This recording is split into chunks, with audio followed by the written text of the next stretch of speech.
Hey guys, welcome to the guide. In this episode, we're talking about the Chinese stealth fighter, the J-20. In my mind, the world's third most awesome stealth fighter.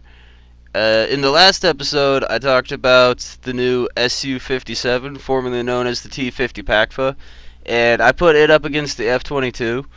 But that's kind of like a flip of the coin in like between those two. Like they're really equal. So I gave the edge to the Su-57 because I favor the underdog. That's really what gave it the edge in my mind. It's kind of like a flip of the coin.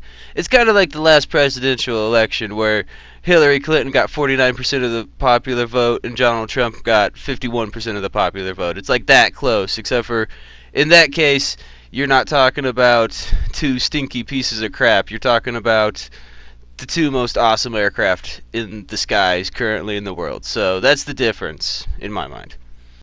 Now, the Chinese J-20 is built as an interceptor. It's designed to be an interceptor.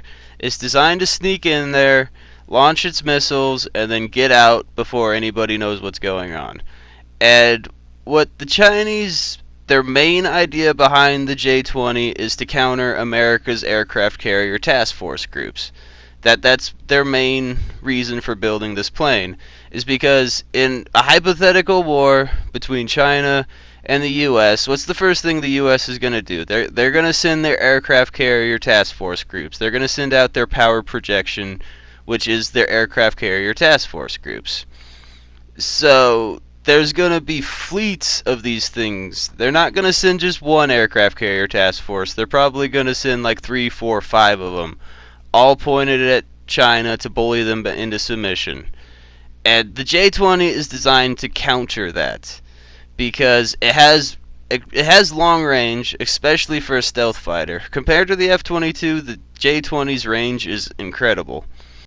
And let's say the Chinese scramble one squadron of J-20s against one American aircraft task force group. So like 24 J-20s against one American aircraft carrier task force groups. And obviously the primary target is the aircraft carrier. Once you take that down, then you pretty much neuter the rest of the group, and they're on their own now. So you got 24 planes up in the air, and each plane is equipped with what China is currently developing, a hypersonic cruise missile that can go like Mach 3, Mach 4.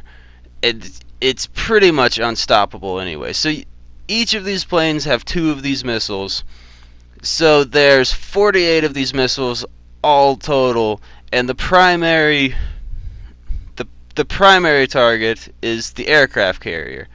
So the J-20s, they get in range, they all lock on, and within 5 seconds they all launch 48 of these missiles, all pointed at that one aircraft carrier. And these things are going hypersonic. So, these missiles are going hypersonic.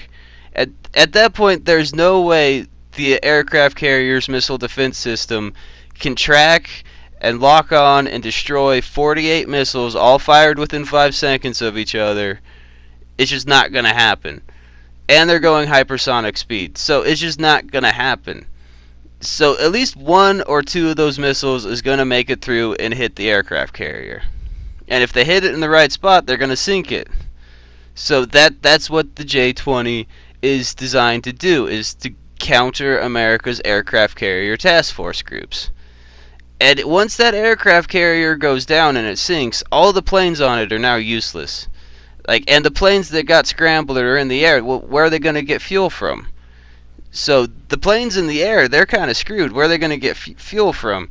And if the Americans panic and send over their tanker force, their in-air refueling system, if they panic and do that to refuel the planes that are in the air that can't get fuel, then the Chinese again can turn around and use the J-20 to intercept the American tanker fleet and destroy that and burn that out of the skies, and then the planes have no way to refuel that are in the air already, and they'll just sooner or later run out of fuel and crash into the ocean. So it's a way to neuter the Americans' aircraft carrier task force groups. It's a way to counter it. That's what the Chinese are thinking with the J-20.